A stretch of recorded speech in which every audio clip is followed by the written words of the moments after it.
Queremos agradecerle a Edna Elena Vega Rangel, secretaria de Desarrollo Agrario, Territorial y Urbano de México, por esta oportunidad de conversar.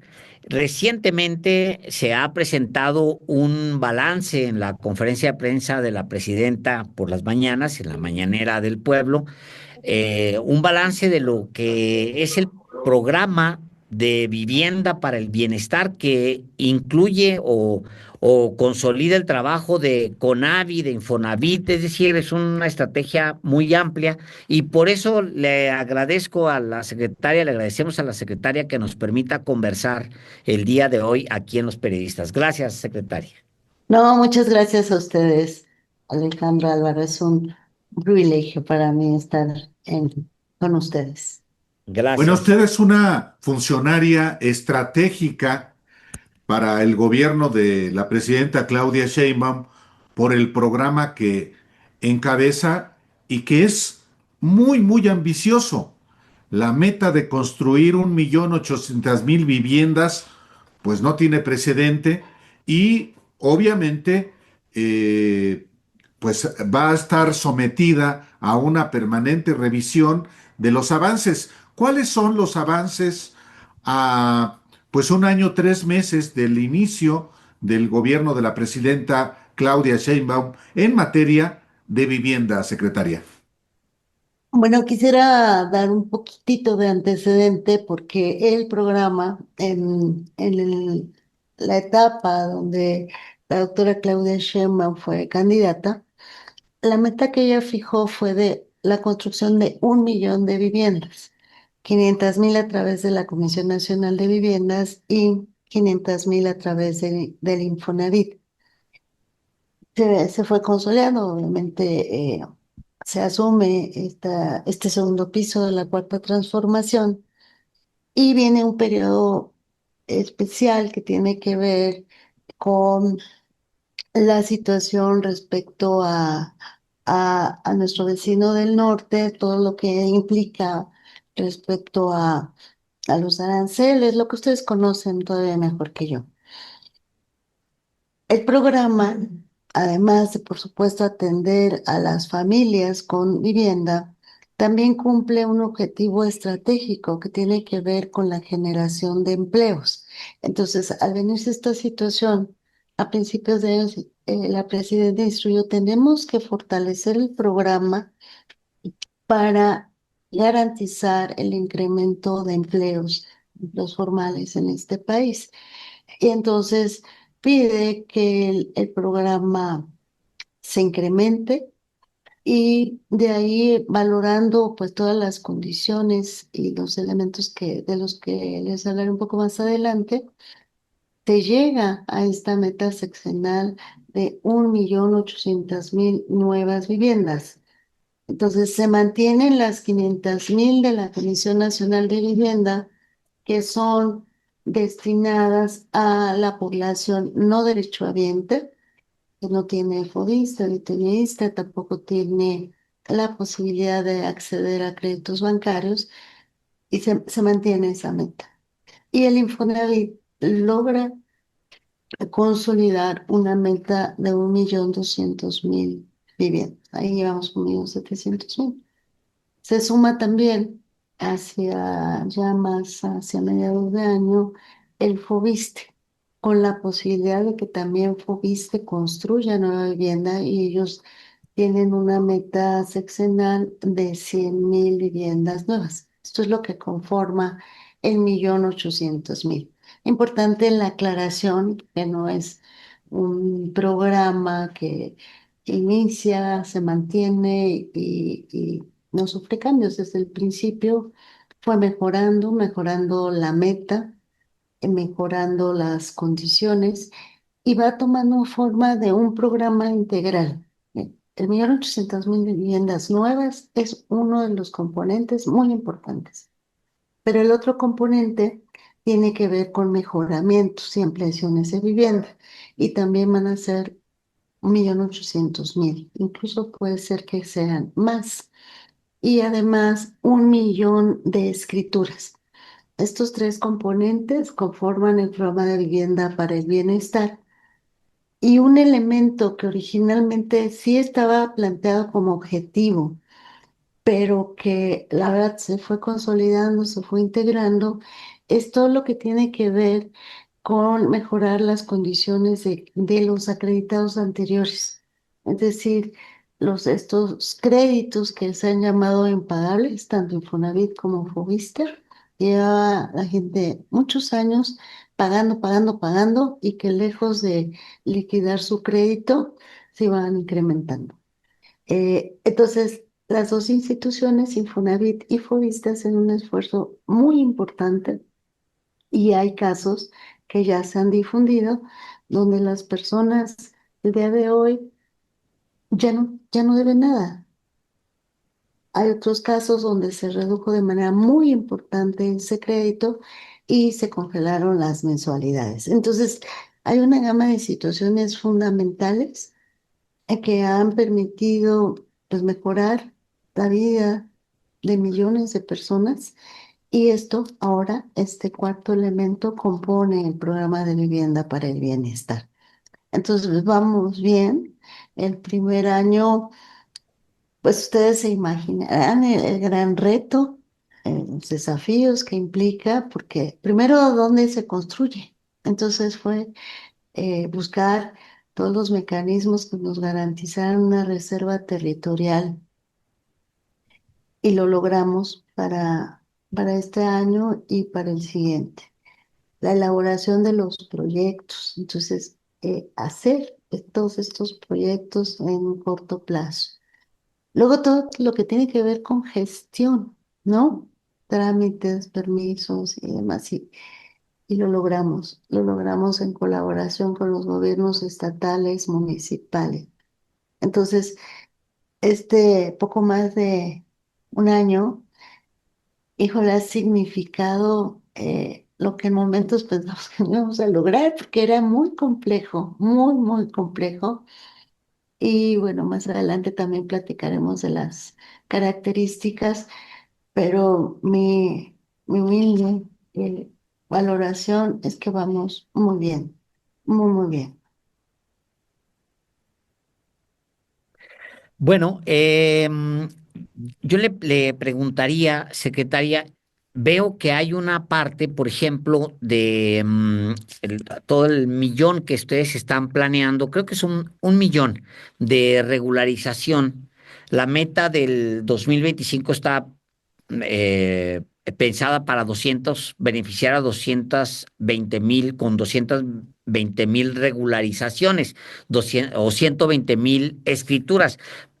Al final, no sé si ustedes tengan el cálculo, cuando se trata de 1 millón de títulos de propiedad, ¿a cuántas personas impacta? Porque si efectivamente impactas a un individuo, que es al que le entregas su título, pero ese individuo representa en realidad a una familia, o sea, terminas impactando a no una persona cada título que entregas, sino a familias que a lo mejor ya son hasta más numerosas porque son casos que se arrastran de años, de muchos, muchos años atrás.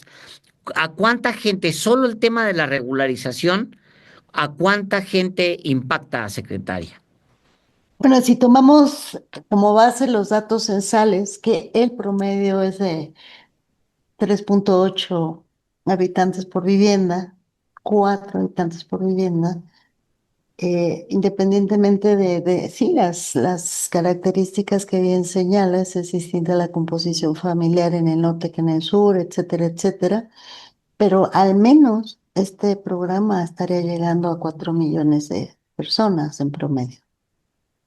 Que arrastran muchas veces muchos, muchos años de estar en trámites, de estar yendo, viniendo, de estar también en la angustia de que en algún momento puede llegar alguien y decirles, oiga, sálgase de aquí, aun cuando tengan muchos años, y es una angustia que arrastran familias enteras durante muchos, muchos años. Sí, totalmente de acuerdo. También la meta del millón de escrituras podemos clasificarlos en dos grandes grupos. El tema de Infonavit y de Fobiste, donde la regularización en qué consiste, puedo decir, miles de personas que habiendo pagado su crédito, no tenían escrituras. ¿Y esto a qué se debe? Por un lado, al costo mismo de la escritura, ¿no? Pues son familias de escasos recursos que así costara 20, 50,000 pesos una escritura, no tenían para pagarla. Entonces, esto se hizo de manera muy ágil. Sí, primero es tramitar la liberación de la hipoteca. Y una vez con ello, tanto Infonavit como Fobiste encontraron mecanismos en coordinación con gobiernos estatales, con notarios, para decir, hagámosle entrega de la escritura y que no tenga un costo adicional para las personas. Entonces, ese fue, la verdad, también un, un logro muy, muy importante, de contar ya con su documento, que efectivamente ya ellos contaban con la plena certeza jurídica.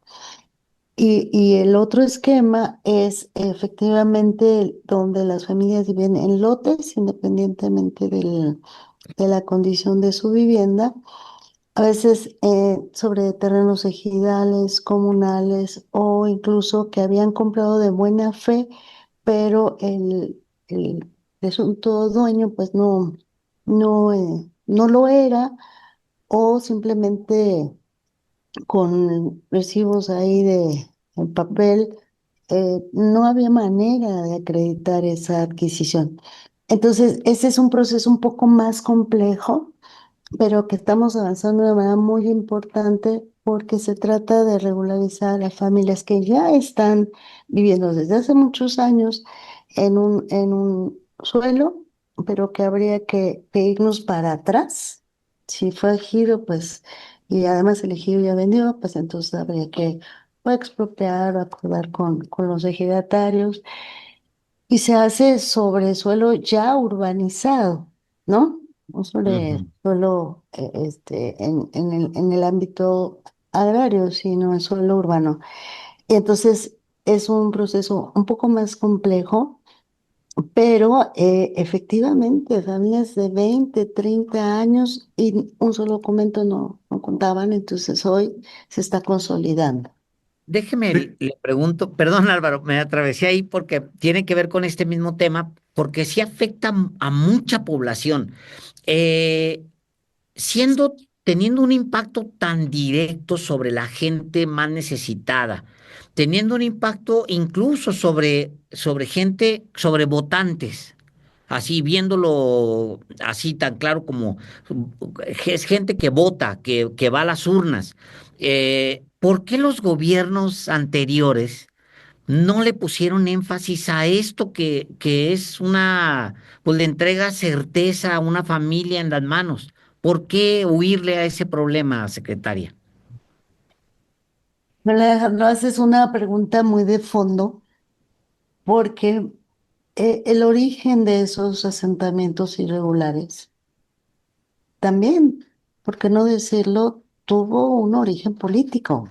Es decir, yo aquí X expresión política, te doy un lote, ¿no? Ahí vive, incluso la gente pagándole renta, ¿no? Pero es al final de cuentas una alternativa que la gente encontró ante la falta de otras alternativas. Entonces hubo un periodo en las décadas de los 60, 70, que se convirtió en un botín político. Y así de claro, en todo el país, ¿no? Absolutamente todo el país. Tan es así que no tenemos una medición certera de cuántos asentamientos irregulares existen en México. De acuerdo al censo 2020, se intentó, pero ¿cómo calificas una situación irregular? De muchas maneras. Desde también en la década a finales de los 60, eh, varias organizaciones promovieron la ocupación irregular del suelo. Y entonces fueron procesos muy largos, muy desgastantes para la gente en términos de hacerse llegar de los servicios básicos. Entonces, todo esto, que por un lado sí hubo también fraccionadores ilegales. Seguramente ustedes se acuerdan de un personaje célebre como la Loba en la zona norte de la zona metropolitana y así muchísimos en Iztapalapa. Entonces se convertía en una forma de obtener recursos también, ¿no? Entonces, ¿por qué no le dieron la importancia? Yo creo que dependió mucho de la visión de distintas administraciones, porque hubo intentos, se crearon instituciones, la CORET, ¿no? La Ah, CRECE en el Estado de México, FOMERREI en Monterrey, que buscaron justamente promover programas de regularización. Yo creo que entre toda esta combinación o conflicto de intereses, de grupos de poder, de grupos de pues, no muy buena reputación, pues eso iba generando conflictos mayores. Hubo avances, hubo periodos en los que se logró regularizar una buena parte de estos asentamientos, pero no lo suficiente.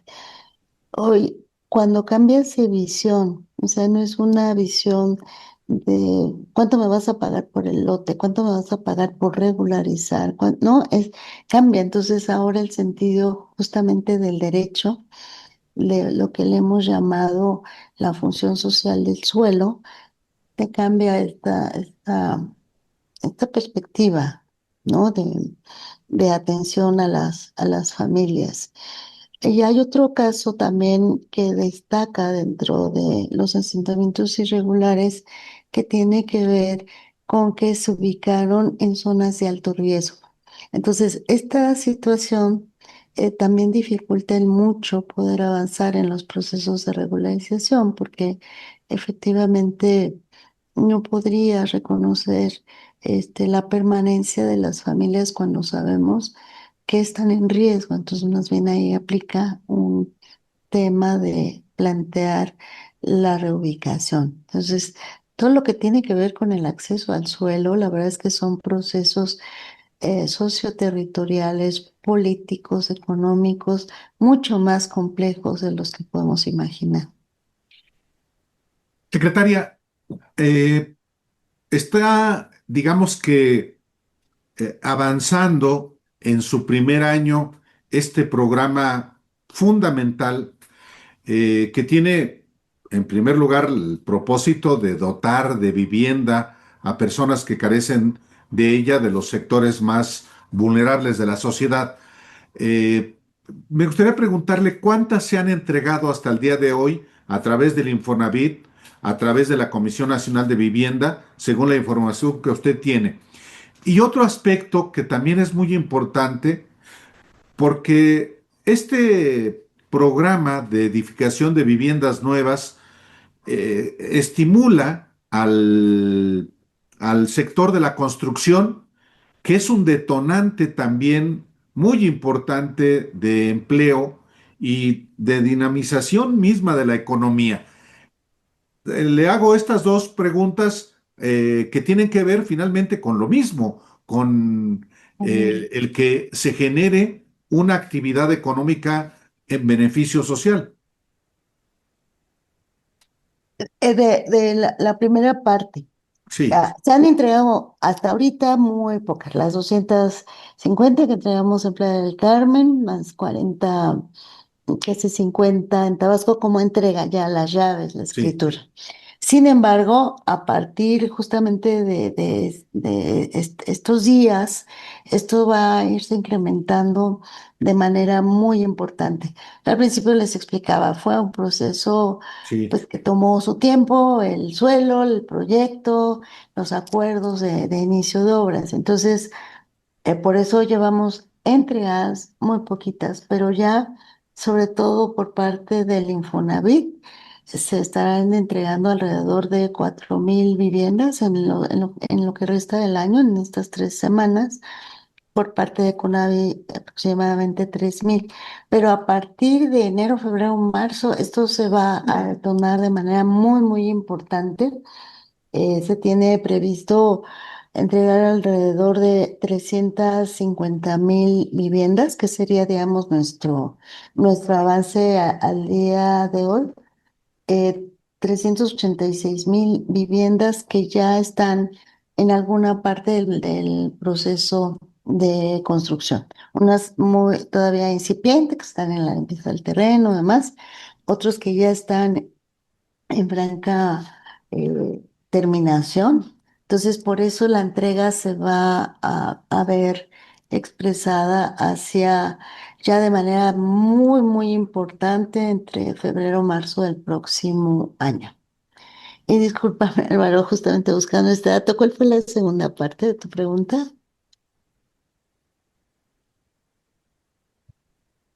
Lo que implica en términos de detonación de la actividad económica, particularmente la industria de la construcción y el empleo que genera.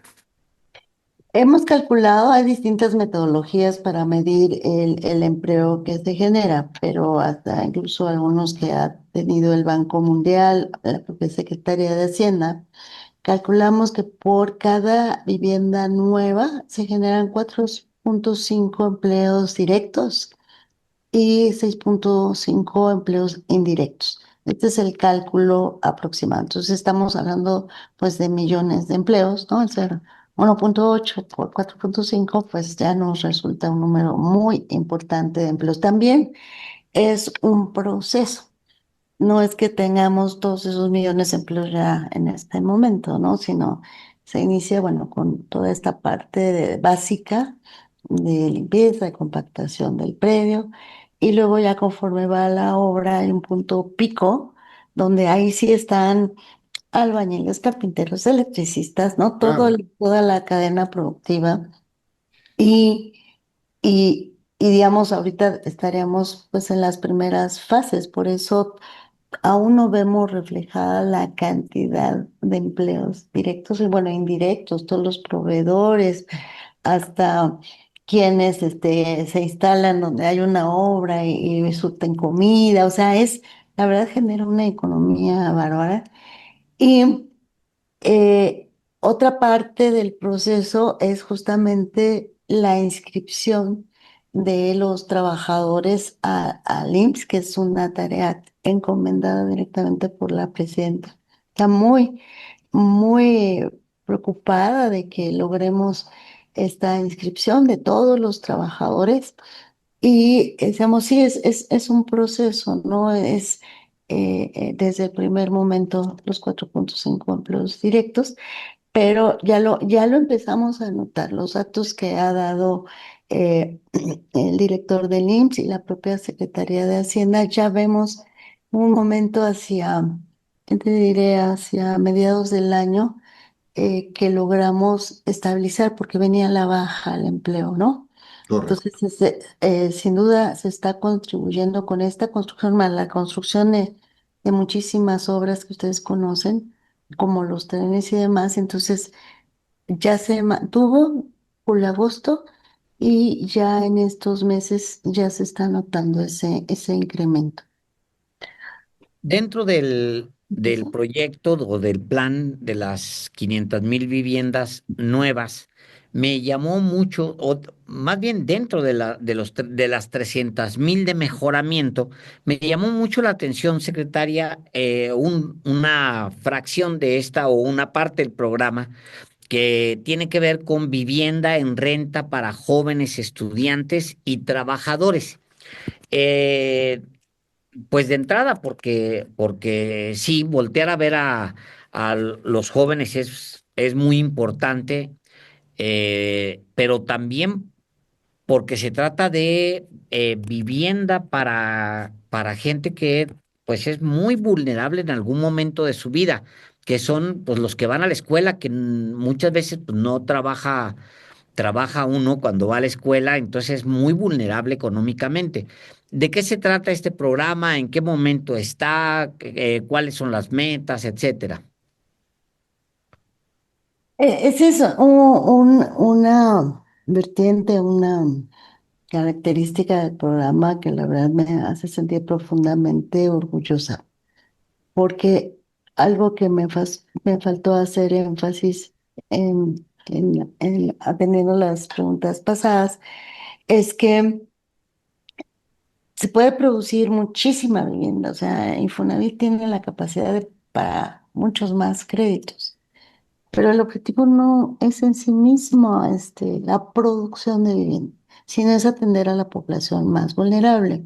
Y en ese sentido, este programa, este 1.800.000 más mejoramientos, está destinado a la población que gana menos de 2 salarios mínimos. Esa es la característica distintiva respecto a cualquier otro momento, cualquier otro proceso. Nunca se había producido tanta vivienda para esta población de menos ingresos. Y dentro de este marco, diferenciemos en el caso de la Comisión Nacional de Vivienda, 20% de sus 500.000 viviendas van a ser vivienda en renta para jóvenes. Ujú. Entonces, ¿cómo vamos? Pues vamos a la par, o sea, se está construyendo ya la vivienda y entonces conforme se vaya entregando, esos conjuntos habitacionales tendrán 20% destinada a jóvenes en un esquema de vivienda en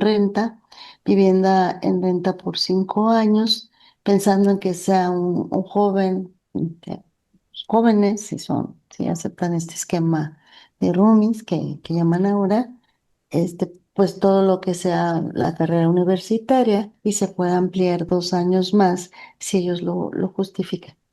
Y entonces eso Ajá. está increíble porque se da una oferta a esta población joven que además ha cambiado sus objetivos, ¿no? Estas nuevas generaciones, ni siquiera es su expectativa tener vivienda en propiedad, sino tener una opción.